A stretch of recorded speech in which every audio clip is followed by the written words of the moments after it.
First of all, thank you so much for this great honor. I'm truly delighted to receive this award, and I'm also delighted to share it with Luciano Marafini and his groundbreaking work.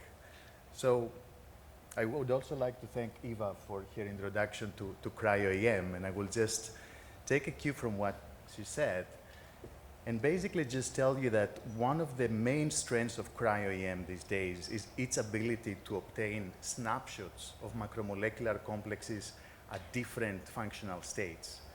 And this can be done in two ways, either because we have very good biochemical control of what we're looking at and we can impose biochemically these states, but also, as Eva also mentioned, we have in silico ways, computational ways that we can be looking at a mix of conformational states and separate them computationally and calculate structures. Now, today's work is going to be about antibiotics somewhat, primarily natural product formation, and natural products have been on the spotlight the past year with the Nobel Prize. You can see here the structure of artemisinin, an anti-malarial drug, and ivermectin, which is a drug with anti-helminthic properties. You should not be surprised that about 2/3 of the compounds used today in pharmaceutical industry are actually natural products or derivatives thereof. Only 1/3 is fully synthetic compounds. Now, polyketides is a very important class of natural products. And you can see these sort of fairly complex carbon chains with several modifications, many of them making these ring structures. And you can recognize, for example, antibiotics like erythromycin A, picromycin, anti-cancer or immunosuppressant drugs like rapamycin and curacin A.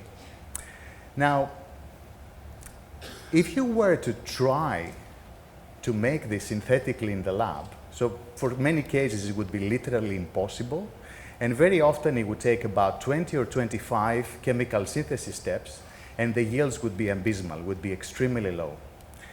Nature has devised this very beautiful, what we call megasynthesis, for making these very complex products. This is an example of a type 1 polyketide synthase. Actually, this is the biosynthetic pathway of the antibiotic that I showed you before that makes picromycin. And what is this megasynthase? It's essentially a collection of polypeptides that communicate with each other. They dock to each other, and they can transfer an extending carbon chain towards completion and also modify it. In this particular case, the megasynthase is composed of 4 polypeptides, 1, 2, 3, and 4. And each polypeptide is composed by at least one module. So how do we define a module? A module is a sequence of enzymatic domains that can extend the carbon chain by 2 carbon atoms. Now, the blue domain that you see it's repeating on every module, this Ks, stands for ketosynthase. This is where all the magic happens. It receives an extending carbon chain and a building block, and it fuses them by a Clausen condensation reaction. Now, in addition, we have several what we call tailoring domains, like dehydratase, NOEL reductase, or ketoreductase. But invariably, you're also going to see this orange domain, which is the ACP, and ACP stands for acyl carrier protein, and it holds the substrate while it's transferred and getting processed down the line here. Now, you will see that this extending carbon chain is held by the ACP with this squiggle, and this squiggle is supposed to represent a 20 angstrom phosphopantothane arm. So this is a fairly long arm that essentially holds the substrate in the end. Now, this is sort of how we imagine this megasynthase in cells, and this is the moving part, sort of the ACP that is going to transfer the substrate, which is getting processed down the line, and eventually is going to reach the end and get released, okay? But obviously, we need to understand this machine at much more detail. Now, before we go to the structural part and the cryo-EM part, let's make sure that we're all on the same page about the reactions that are catalyzed by this system. So first of all, we have the extension reaction. So a ketosynthase is going to receive an extending carbon chain by the acyl carrier protein of the previous module. At the same time, is going to receive a building block. Building block can be a methylmalonyl or ethyl malonyl, which is going to get loaded on the acyl transferase domain, also a component of these modules. And the AT is going to load the ACP with this building block, and then in turn, the ACP is going to transfer it to the ketosynthase. Long story short, you receive an extending carbon chain and a building block, and you fuse them. And this is the extended intermediate by 2 carbon atoms. Now, the next type of reaction is called processing, okay? They are conducted by tailoring enzymes like ketoreductase, which is going to remove this beta-keto group, is going to add a hydroxyl in that position, or a dehydratase is going to remove the hydroxyl. You have a double bond here, or an enoyl reductase that is going to remove the double bond at this position. What I would like to point out, and this is very important, is that all these enzymes have a very precise stereochemistry in terms of the modifications that they do, D or L hydroxyl, cis or trans double bond. Once you finish with the processing, you have 2 possibilities. Possibility number 1, you're going to transfer this extended and processed carbon chain to the next module where you're going to undergo further extension and processing.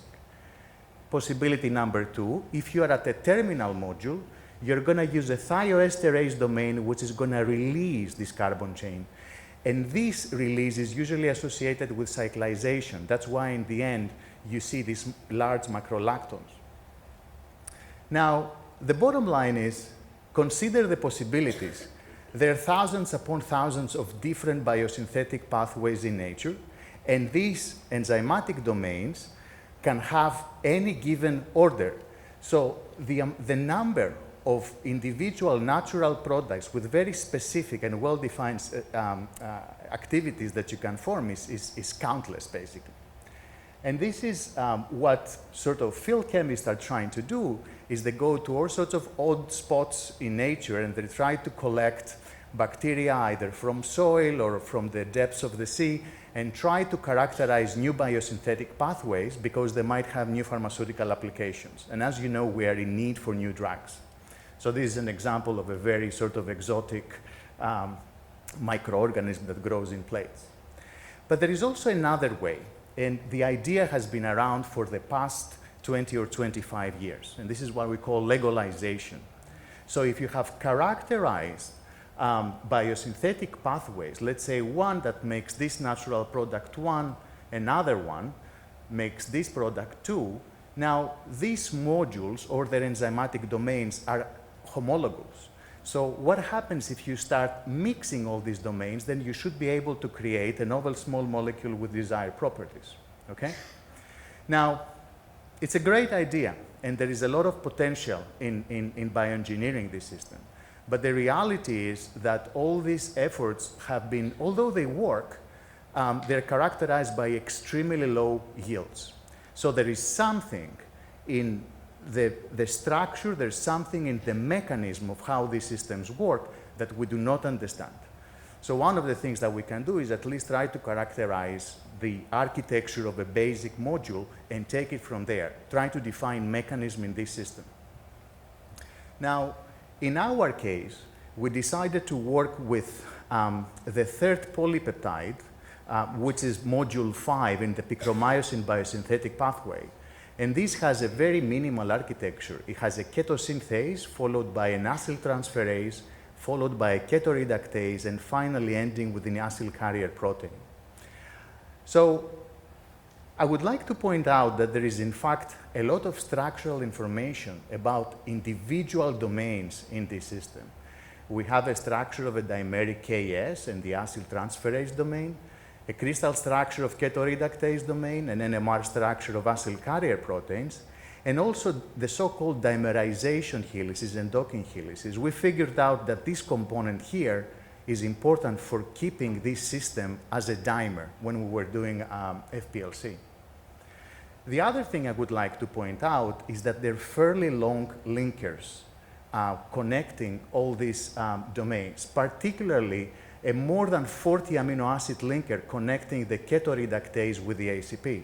It's somewhat expected because the ACP is supposed to be transferring substrates from domain to domain. But to be totally honest with you, I didn't have much hope when we started this work.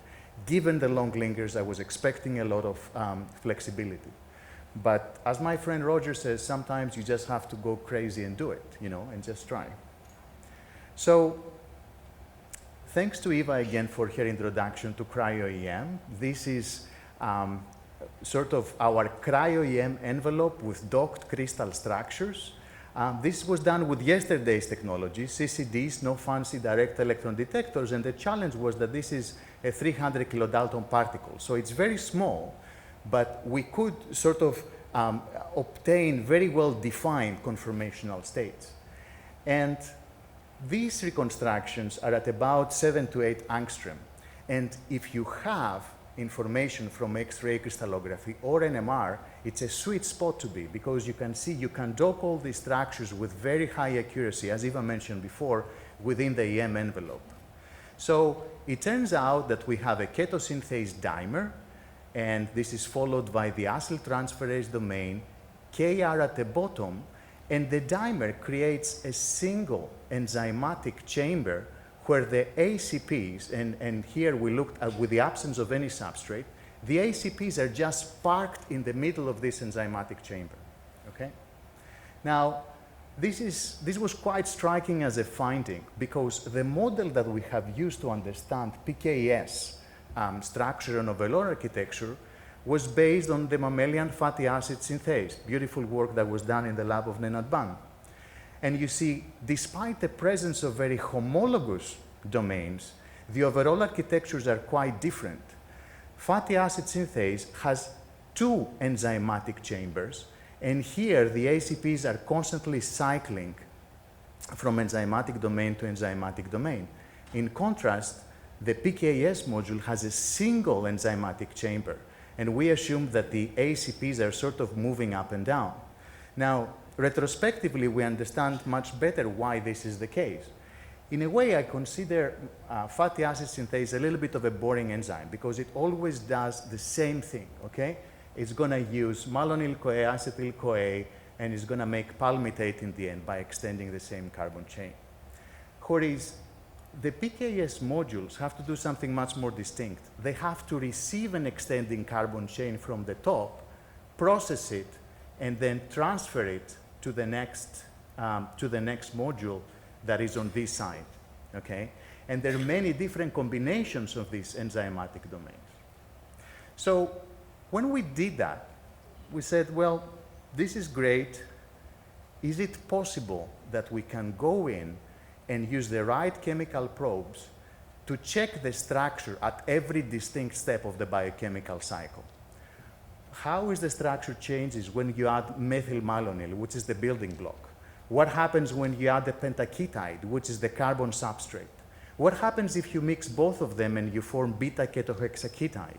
What happens when you add an EDPH and you know, you remove that beta-keto group and you add hydroxy at this position? So that's what was set to do. So the first step was loading the building block, and all you have to do is just incubate the system with methylmalonyl-CoA for about 30 minutes at room temperature. And of course, before we depart on a lengthy CryoEM exercise, we had to verify by mass spec that indeed we had the right modification. So in this case, you see our ACP is modified by methylmalonyl. So we went ahead, we calculated new CryoEM reconstructions, and we noticed very quickly that here's a new position for the ACP. Remember, it was here, and now it moved up, right at the bottom of the KS. Bear in mind, this is not an actual sort of transition that we have characterized. It's just a morphing in Chimera, which is a visualization program. So the ACPs left from the bottom and moved to the bottom of the KS. Now, the question is, what are they really doing there? And when we checked very carefully, we noticed that this serine 1438, which holds the phosphopantothane arm and in turn the substrate, is sitting under the active site of the KS, which is here. And in fact, the distance is about 25 angstroms. So if you calculate phosphopentotene arm plus substrate, it's enough to span the distance. On top of this, we did analysis with a program that is called Caver, and we figured out that there is a channel connecting the bottom of the KS to the active site. Now, we don't have the resolution and we didn't see the substrate, so we need to figure out a way of making sure that this interpretation might be correct and that this is a functional channel. So one of the beauties in the system, particularly the PKS, is you can actually fuse the thioesterase domain on the module, and this is going to cyclize the final product, and it will give you this 10 DML, which you can detect easily by HPLC. Okay? So in other words, we have an activity assay for the system. So to probe whether this is an actual channel feeding the building block to the active site, we went and mutagenized the lining of this channel. We added tryptophans, and tryptophans have very bulky side chains. So what they did is they blocked the channel. And what you can see here, pretty much they killed activity. Okay? So that pretty much showed us that this is a functional channel where the ACP is feeding the building block to the active site of the ketosynthase. So what we figured out was this. And that was surprising again, because the crystallographers had pointed out before that the KS has this entrance to the active site. So this side entrance, is it used at all? Is it maybe used to feed the substrate but not the building block? So the next obvious experiment is to feed the system with pentaketide, okay? This is the actual substrate. And to do this and lock the system in a configuration that is just receiving the pentaketide but does not process it, what we did is we created this construct that we had kicked out the ACPs. As you can see, this is a 3D reconstruction. The system does not have any ACPs. And at the end terminus, we fused the ACPs of the previous module. Why? Because we want to give it substrate, and we want these ACPs of the previous module to fill in the substrate to this particular module here. On top of this, we did a mutation. We mutagenized the active site cysteine of the ketosynthase domain so that it could not really grab and take away the pentaketide. So in the absence of any substrate, we couldn't localize at all the acyl carrier protein, the ACPs. There's no density here. But when we added pentaketide, boom, you see now the ACPs are basically locked on the side of the KS domains. And if I showed you a little bit more detail from here, you will see that this serine, which holds the phosphopentotene arm and the substrate, is actually overlooking the side entrance to the active site. Okay? By the way, what you see here, this yellow, is the active site cysteine. In other words, the system uses two separate entrances to the active site of the KS. The side entrance to feed the substrate and the bottom entrance to feed the building block. So this is what we think is actually happening. The ACPs are coming from the top. They're part of the previous module, but of course we fused it. We created this chimera in order to have a stable construct. They come from the top and they feed the substrate here. Now, the question then is, okay, what happens to the Ytype module when we add pentaketide? That was a chimeric construct. So we incubated with a phenol pentaketide, and here you can see our KS has now received pentaketide. It's modified. We felt confident that we have a good preparation, so we went and calculated a new structure.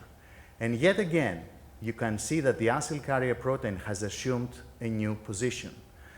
In this case, the ACP is docked on the AT. And this is a little bit of a paradox, because what we modified was the ketosynthase domain. So why did the ACP move and went to the AT? The bottom line is I don't have a very good explanation. We don't have the resolution, but it seems that the system has an inbuilt allosteric mechanism that when the KS has received pentaketide and has bound pentaketide, then the AT, the ACP, is going to the AT to receive the building block, because that's the next enzymatic step that needs to happen. The other totally crazy result is that every time we had pentaketide into the system, we saw the ketoreductase was rotated by almost 180 degrees. And this is an interesting positioning because the KR domains have a structural part, the purple one here, and a catalytic part, this one which is magenta. Every time you add pentaketide, then the catalytic part turns upwards and brings the NADPH binding site closer to the rest of the modules. Now, having done this, the obvious next step is to mix both of them and try to form beta-ketohexaketide. So that's what we did. Here you can see we can detect ACP modified by the presence of this intermediate. And we go to a CryoEM experiment. And yet again, the ACP has a new positioning. And this time, the ACP is right at the boundary between the acyltransferase domain and the ketoreductase. And when we look in detail, it's basically this serine 54 this time that holds the phosphopentotene arm is overlooking the NADPH binding site, okay? In fact, it is interacting with this lead loop and lead helix, and it keeps it open, and these elements have been shown biochemically to be very important for the gating of NADPH and for enzymatic activity. So the other thing and this is particularly obvious in this intermediate state, but every time we have pentaketide in the system, then the relative configuration of the acyltransferase domain towards the KS changes. So the AT is pushing and is changing a little bit its angle towards the KS. And when it does that, then it's changing basically the opening of the side entrance. So here the side entrance is open, but when the AT is pushing towards the KS, the side entrance is getting closed. So again, we believe that this is probably a very elegant mechanism, which we don't have the resolution to characterize at this point, but we can see whether the entrance is closed or not. And what it does is that for as long as pentaketide is loaded in the system and the module is working and processing, it does not allow anything else to come from the upper module. So it doesn't uptake new substrate. So we've done everything, so let's add NADPH and bring this talk to a closure. We added NADPH, and now for the first time, we saw that the acyl carrier proteins were completely ejected from the enzymatic chamber.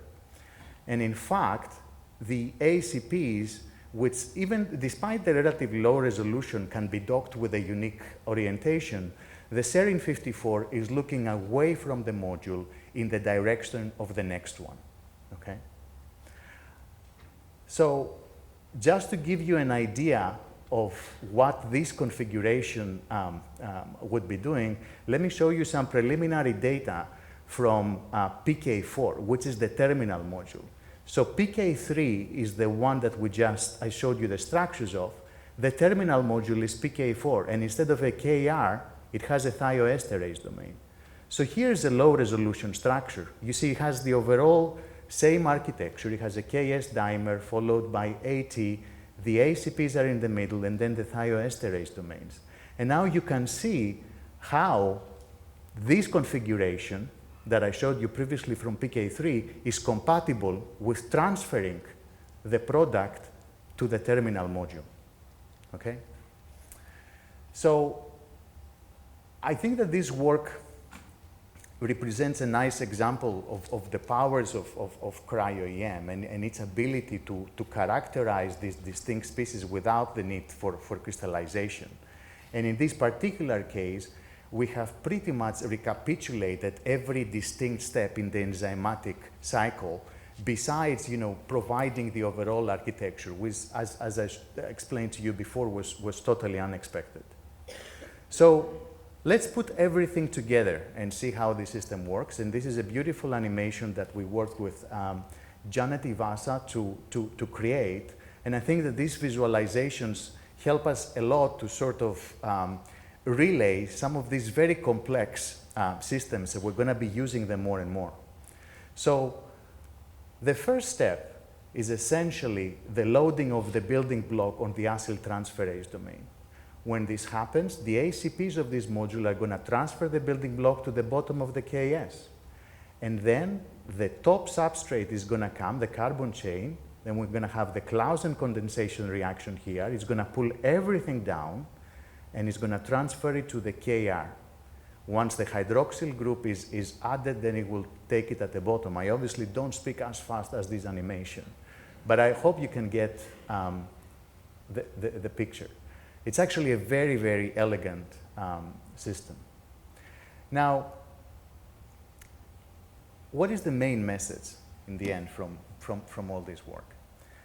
So the bottom line is that every time we modified the substrate, we found the ACP in another location. In other words, the identity of the substrate defines where the ACP is going to go.